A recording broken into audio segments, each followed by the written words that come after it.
Let me tell you about My Wife and I, presented by Asbury Park and Curtis. Hey everybody, this is Scott Fain. And his co-host, Ashley J. Greetings and welcome to Let Me Tell You About My Wife and I, a 2017 movie currently featured on Netflix. This is another one of those African films, Nollywood films that we reviewed. Starting off right out of the gate, before we even get into the movie itself, I think a little pre-warning should be necessary, Ashley. Definitely want to have your captions on for this film. If you don't have your captions, I don't know that you're going to understand half of some of the stuff that some of these people say because they talk very fast. Sometimes they drift into their African language. It's not too bad, but just so you know, put your captions on. Absolutely. You'll get lost in the sauce pretty quickly if you're American black person like us. Where you want to know, you feel the vibe, but you have no idea until you Right, read you're it. going to be going totally off context. Plot synopsis. So for this one, the plot synopsis is very straightforward. Facing divorce, a married couple tries to give it one last shot and find their bodies swapped. Will the magical or cursed switch bring them out of their slump? Uh, that is definitely a simplified version of what happens here. This is basically another Freaky Friday type Hmm. movie. With this one, I just speaking without spoilers or anything like that, the concept of the movie I found interesting, because I had to go do a little bit of research. There's not really a whole lot of body swap movies that take there are a husband and wife swapping places like this. Yeah, I absolutely thought the same thing. It's usually a child and a parent. I mean, there's a bunch. I mean, people and dogs and all Hmm. kinds of stuff, but a husband and wife switching places was an original idea, which gave it a couple of points for me since I hadn't quite seen that story. I just FYI, there's a movie called it's called Dating the Enemy, where a couple wake up one morning to find they have now switched bodies. That's the only one that I've been able to find that has the kind of the same vein, and I'd never even heard of that movie until I looked it up. Okay, cool. I kind of had the same thought in a different way Mm, where I'm like, essentially, all movies are retelling somewhat of the same story. Once you explained that their take on this same old story, so to speak, boosted the score for you, I saw it that way. But I was thinking, like, oh, this is the same old story. It's a little bit different because I too never saw a husband and wife switch. But it took me on a whole nother 30-second rampage that I wouldn't mind going down if you wouldn't mind hearing. Oh yeah, I don't mind. I don't mind. Go ahead. Okay, so it made me feel slighted because we aren't in Africa or we're not a part of this culture, even though, I feel robbed of my culture watching this movie because I feel Yeah. like to an American, like we don't have the flexibility to remake all of the Freaky Fridays because they've already been done because we're not in a place where we're the majority. That's why I have two separate grades for this movie because as a black American, it's awesome because I don't get to see these kinds of stories where they have absolutely nothing to do with race and they get to have the freedom to just tell a story. Whereas, so in Nigeria, I don't think this would be as great of a movie because they're used to having full black cat. Like they're not excited about that. That is not a hmm point for them like it is for us. Well, with this one, I thought you were going to say because there's aspects of this movie that come across to me at least as a little misogynist, slanting towards in favor of men. And one of the setups in the movie has to do with this couple going to marriage counseling and they're trying to understand each other better. That's the what it all comes down to. And going into marriage counseling and stuff like that, it seemed to be there was an onus placed on the woman that she's not doing certain things, and he's not doing certain things. It's hard. I'm trying to explain it without going into spoilers. Maybe I'll just stop right here. We'll explain it in the spoilers. What's your grade on this movie? Well, as an American, A plus. As a Nigerian, just I'm gonna pretend I'm Nigerian, is a B minus. So collectively, I get a B plus. Okay. For this one, I had to break my grade down into a couple of different parts because to compare this movie to other movies doesn't seem fair to either one of them. So when it comes to the story, I gave that a B minus. When it comes to the characters and the actors and just basically how they made me care about them, I gave that a C minus. And for the production itself overall, I gave it a D. And I can give Mm, you a little bit more. The overall grade for it though is a C minus for me on this one. And this is not somebody that I didn't hate it. I actually found it pretty interesting. It's just there was a in the execution. I think there was a lot to be had. okay. So starting off, let me break down what this movie's about. Um, so we start off the movie with Ibere, which is the wife, and Toyosi, who's the husband.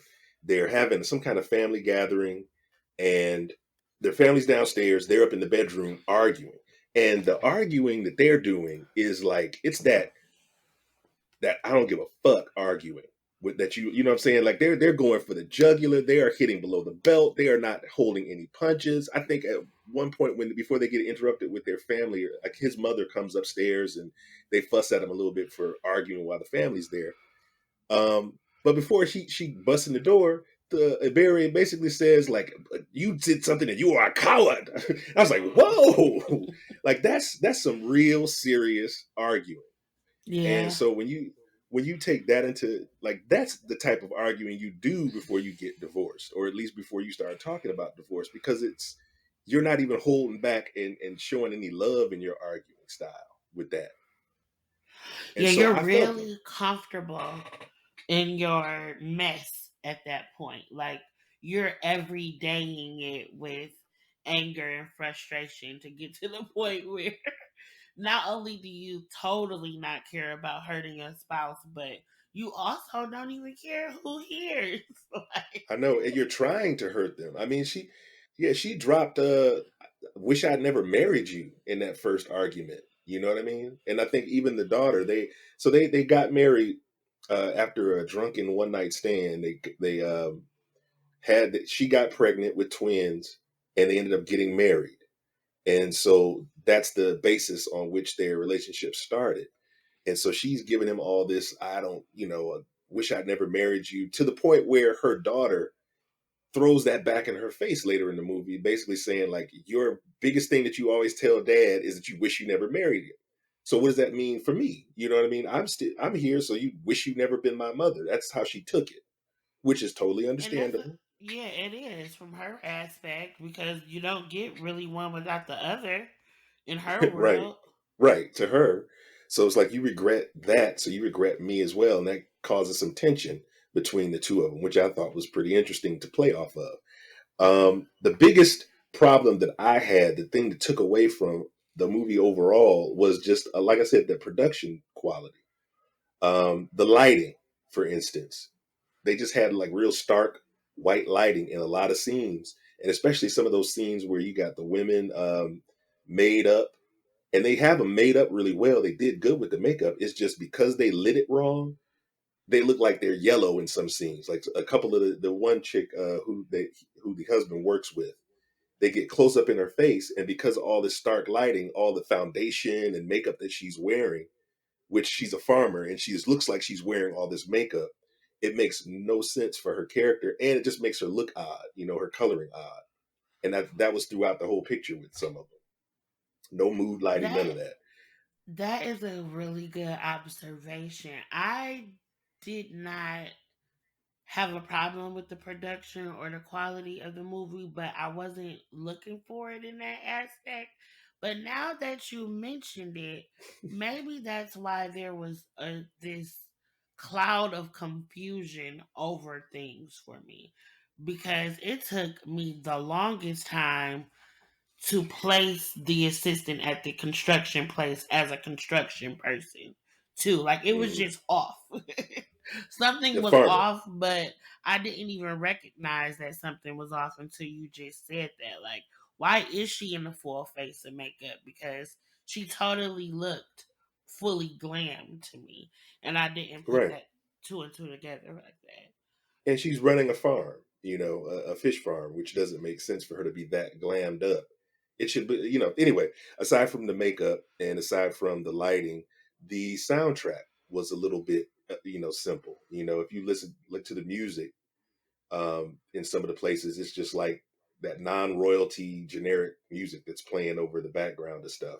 Didn't really add anything to it. Plus, there was a couple of scenes with the sound quality where you can tell that there's something missing. I think in early on they go to a restaurant. This is after they've switched bodies. In that sequence, they're having dinner. Behind them is a live band that's moving, swaying to the quote unquote music, and there's no music playing. And I was like, oh, somebody forgot to put the music into the scene, into the background. It's like little Oh. things like that, it's like, huh, that seems odd. And there's so many times, there's more than a couple of times when changing scenes or they're going out and doing something where all of the sound kind of drops out for a couple of seconds and then it comes back up again. It's all stuff that, it's one of those production things that most of us wouldn't notice, but I noticed it because it just kind of took me out of the film. So that type of stuff, all of those things combined, that's what drew the whole thing down for me. I can see where you come with that now. Totally pulled the wool over my eyes because I was so engrossed with trying to make sure I understood the storyline that everything else kind of went unnoticed to me in as far as the quality. Like it didn't look fuzzy. It didn't look, so my brain just never zeroed in on that. As far as the story goes, so Iberi and Toyosi are unhappily married couple, arguing in front of their big family gathering. Divorce comes up. Their family, his mother and father, basically give him the advice is like, you don't try to keep your marriage going, you just keep it going. You keep trying. That's what it means to be married. And so they agree to go to marriage counseling with a religious figure. And this is a big part of the thing. We noticed it. Remember in the wedding night where they had that preacher and he was just kind of like really over the top. I Hmm. found it funny in there. In this one, it kind of got on my nerves. That preacher, he was still over the top and giving advice that was good Relevant. advice, relevant, Yeah. but the way he did it just kind of, I was like, I wouldn't really take this person seriously either, because of course the wife didn't want to be there and was really showing off all her disdain for him. And he's, I think there's did you see the one scene beforehand when they introduce the preacher, they bring that When he that was couple talking to in, and I someone guess, else. Hmm. right, they bring the couple in, and the husband had apparently watched some porn and jerked off, and his wife was very, very upset by this. And she's like, oh, you useless man. And the pastor's like, you need to go on your knees and pray. And he's telling him, pray, pray, pray, pray, pray. And the woman, he's like, and he starts talking to her. He's like, what did you do? What haven't you been doing? You need to give him some booty. Give him all three holes. And it Say, was like, temptation whoa. flee from me. Yeah. It was like that little thing. I was like, man, it just seemed odd to me. It was an odd take. And just, I Putting didn't that really enjoy other that. couple there confused the heck out of me. Period. I'm like, okay, who are they? Who are they in relation to the couple? What like Hmm. that? Those were the types of questions I was having. I didn't know if it was a language barrier because I'm like, am I supposed to know who this couple is? But in hindsight, yeah, that makes sense. Yeah, it was just to establish the pastor. And But did not your love for him kind of, you're not love, but the respect level for me rose for him throughout the course of the story. oh yeah, definitely. Because like I said, he was Okay. talking good stuff. I didn't have any problem with what he was saying, and even when he talked a little bit, talked to them a little bit about sex, and she's like, "This is inappropriate." He's like, "What's inappropriate? We're having a marriage counseling. If you don't think sex is a part of marriage, what are you doing?" you know. Mm-hmm. It's like we're trying to get it figured out so you guys can have a good relationship. So they leave that session after praying, and that's when they wake up the next morning and they're switched in each other's bodies, which I thought was kind of fun. It was a little fun the way they played it. I liked them. That was the thing that dragged me through this movie more than anything else. I liked the people in it. I liked them, Yes. Yeah. you know. And I the main agree. I character, like the husband and wife. and I found out the main character, not the main character, but the main actor, Ramsey Nouah. He's like the George Clooney. This is not my word. I found an article on him. He's like George Clooney over there, as far as being sought after in the Nollywood movie business. He's got a bunch of Oh, different okay. credits to his name. He's up and comer. He does a lot of different movies. Same with the wife. Name is I would say Omoni I would Oboli. imagine that for her. Okay. Yep, she's a producer and a director as well. Might want to check out one of her other movies that she did. So they both have a nice little resume. This seems like it seems like what it is. They somebody had a script like, hey, let's put this together, and they put it together, and it made it do what it do. Not mad at them for doing it, despite the shortcomings that I've already pointed out. And I just want to say, I always have, I think my grading might be a little bit higher too, because I always have an admiration or a respect for a double acting role, especially when I can see the layers.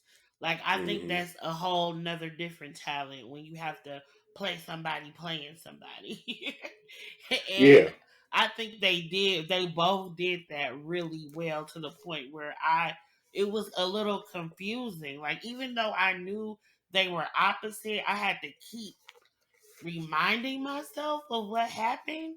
Maybe it's hmm because we're used to, like you said, an animal and a person, a child and an adult. So it's super easy to determine who's who at any given time. But these two adult things, it kind of took me for a loop. And then, like I said, they both did really good jobs with the double acting. yeah, they did. I believe them. Like I said, when when the music drops out and you're just like, it was them that made me want to keep going. Hmm. Um, and then the other aspect of this one is their personal, their professions. Like the thing that I liked about it, they explore why they got married, why they're having these problems. And I thought that exploration, even through some of the silly stuff that they would do, that exploration of those ideas was really interesting. And I was like, I wonder what this movie would be like with maybe another pass at the script, somebody doing a nice little rewrite on this, trimming out a little bit of some of this and some of that. I think it would be a really interesting movie overall.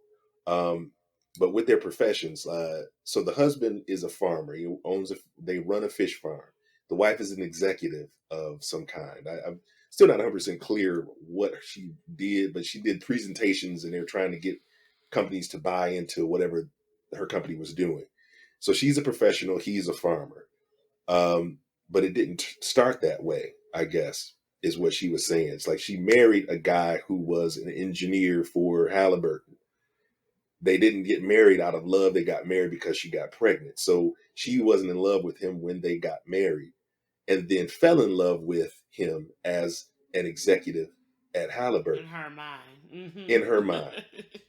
And so he, miserable and unhappy at Halliburton, decided to make a change and was able to give that up and leaned on his wife to stay professional while he did this thing to try and build something for their family. And she ended up resenting him for that without even realizing she was resenting him for that. And he's resenting her and her success, despite, it's like they're working together trying to make it work and they're not seeing the forest for the trees. And I thought that was such an adult and grown thing to really come to grips with. Yeah, that was really, it was very eye opening, and it had really good dialogue. To I don't think any person who is having an adult committed relationship could not take something from this movie. Like, the lessons in it were really good, and it really leads you to think like, how much empathy would I have for him or her if we literally did trade places? Like it almost seems like, especially for marriage, you should try it because it happens Mhm. anyway. We're not even who we think we should be or who we thought we were going to be. So the person that signs up to stay with us through all the changes, they definitely are caught off guard when things don't go according to plan. So like it's a lot. I put in my notes that that's the kind of love that's actual love and acceptance that I think gets people through the ups and downs of marriage, because you have to be willing to roll with your own punches and somebody else's. And we never know who we're going to get. I don't know if at the end of my day, if my husband will retire as a contractor or a music producer. Like I have no idea how this is gonna go, and I'm sure he has no idea either. But yeah, I related to that a lot as well. Just about trying to find happiness and trying to find your place and working with your partner to, like find your happiness together. Grow together as you do stuff. Because I felt like they did a whole. It was like a montage of switched activities. Having him host the bachelorette party that he basically he signed his wife up without talking to her first and agreed to have her host some bachelorette party for their niece or whatever. And she was very upset about this. Then they switched places. And so now he, in his wife's body, has to now go down there and host this bachelorette party. I thought that was a very nice bit of karmic resolution. See, he won't Yes. do that again. That was poetic justice, and it was the part of comedy. It Hmm. made it a comedy. Like, oh yeah, get through this then. Yeah, I Right. like that part. And then having her switch places with him and excuse me, him switch places with her to do her job and stuff like that. I didn't think I thought they were very fair to his job, to his work and what he was doing. I don't think they were quite as fair with her job and her work. Like it was because by the end of the movie, she no longer even is doing that same job. She's basically come on board to work with him at the farm. And I mean, it made sense in the movie, but at the same time, I kind of wanted to see them both get a respect for each other's position and what they were doing and stuff like that. And it didn't quite do that. It was like, do you know what I mean? Am I wrong in that? I think that they did. They just didn't do it in that way because, as from the woman's perspective, or watching it as a woman, I uh, I related to that part. But I think the bigger thing was that he respected her. Like when you said that there was some misogyny with this movie, I kind of gave them respect in that aspect because typically the story is the woman is the one, like how she said she was going in with that false sense of security that he himself was going to be an executive. I thought all was squared away when he said, the reason that I got to take a risk on my dreams is because I know you can hold us down. And I think that's bigger than whatever her present job is, because she's just good. Not to mention the first meeting that she has where she's him and she can't take over her own meeting, she would be fired from there anyway. Like she wouldn't have had a job to go back to if her assistant really did her like that and she came back in like, how did it go? There would be no Yeah. job. It would be no job to talk about. I think the bigger aspect is the fact that he respected her enough and believed in her enough to know that she could hold them down in a way that allows him to be able to dream. And I think that reversing that as a man and a woman, normal roles or whatnot, was enough for me. Like, oh, Hmm. okay, well, at least he respects her in that way. You don't get to hear men say too often, I was able to live my dreams because I mean, even though it happens, it doesn't happen in movies that much. I would say. Okay. Yeah, that does happen. But yeah, you're right. I haven't seen anything quite like that. That's why I said it. There's stuff in this that makes it a very interesting and fun movie.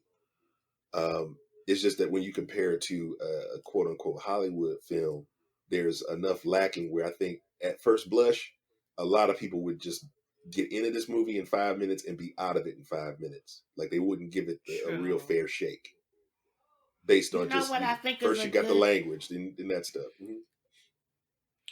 I think what it is, how to summarize it greatly in my brain is, it's a fantastic story and it just wasn't packaged, produced, or delivered in a way that stood up to what the actual story was.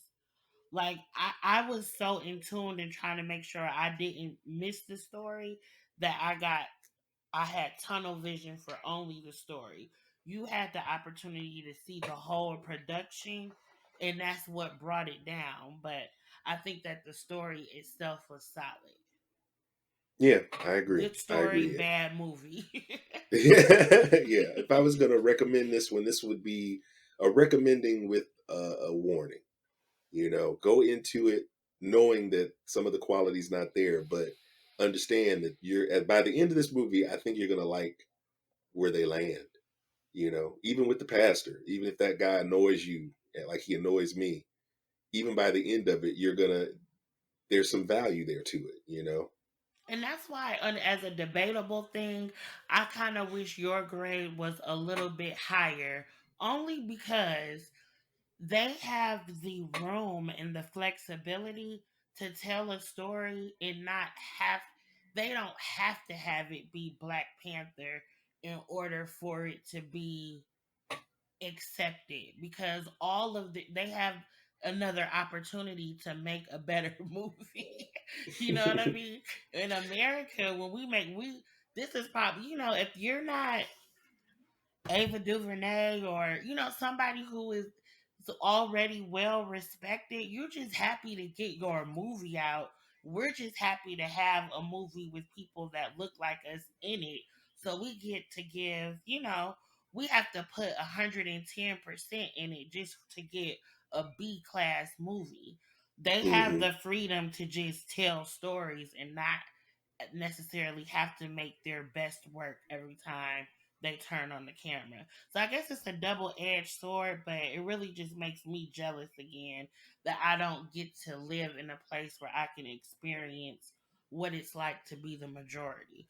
Because how many sucky white movies are there that's still acceptable, but they don't care that much because they could just go make another one? Yeah, yeah. It's sort of the quality of what you're getting. Like you're saying, there's a privilege in just being able to make an average movie Mm-hmm. and just let it be that. You know, And Yeah. this is I wish my grade was a little higher too, but like I said, I lived with it a little bit longer, Yeah. and it's like if somebody said, "Hey, would you watch this again?" It's not something that I would. I guess I can't say I wouldn't say no. I wouldn't watch it again. I would watch it again with somebody if they wanted to watch it, but it's not something that I would, on my own. Probably never will see this again. Makes sense. But you'll never forget the story. No, I won't forget the story. I gave the story, like I said, a B minus. It's a cliche type of idea, but it was the only part that wasn't cliche is who was switching and what that meant for the story overall. And I think it's just as an interesting concept for a movie. I think it's worth at least giving a passing glance. If you can get into it, I think you'll find some enjoyment for it. And that's where I stand with it. You know what's funny? We didn't have to go to a spoiler free because Netflix and IMDb give you the spoiler already. Like, What do you think happened at the end of this movie? Do you think that it worked and they respected each other and everything was happily ever after, or it didn't work and they were like, you know what? No, I don't like you as me or you. That's the only question that there Yeah, is. that would have been the thing. That would have been an interesting turn of events too. Yeah. I've seen it in your shoes and I still don't like it. Yes, like I've seen you in my shoes, and I don't like either of us. Like, can I switch with that guy over there? So I guess that's where I'm gonna wrap this one up. For me, this was, like I said, a C minus overall, with room to grow. Like I said, if you liked it more than I did, I'm very happy about that. You know, can't even argue against what you're saying to me. To be like, oh no, I wouldn't even. No, you like it, I love it. But for me, it's a C minus. I respect your C minus. Thank you. Yeah. I respect your C minus because I didn't look at it with the eyes like that. I looked at it as tell me a story, and that's why I came with my B minus. Well, if you who are listening decide that you want to take a swing at this one, I hope you enjoy it. Let us know in the comments and everything like that what you thought, or reach out to us and let us know what you thought. But this one, I think this is our 10th episode, right? Yeah, it's our first little milestone. Yeah, this is our 10th episode, and we're going to be working to get some different things going over the next coming weeks and improve and improve. But I've been enjoying doing these little things just because I get to see a new movie every week and talk about it with my sister. So Yes. yeah, you have nothing but I got nothing but love for everything and everybody as it comes to doing these shows and making this stuff with you, making this content with you. So Yeah, and if you've been riding along with us this long, if you have any suggestions on how we can make things better, if you have, you know, a specific something you want us to talk about, or if you want to just tell us your grade of the movie, feel free to drop down in the comments or reach out to us, and we'd love to hear from you. yeah, but otherwise, take care of each other, stay safe, and peace. Peace. Thanks for listening. That's the end of our show. To continue the conversation, you can contact Ashley J on Instagram at pretty_peculiar_. And you can contact me on Instagram at scott.fain, or check out my papercut illustration art pieces at scottfain.com. Music by Arielle Alexander on Instagram at Ms. She Did It Again and SheDidItAgainMusic.com. This has been a Let Me Tell You About, presented by Asbury Park and Curtis.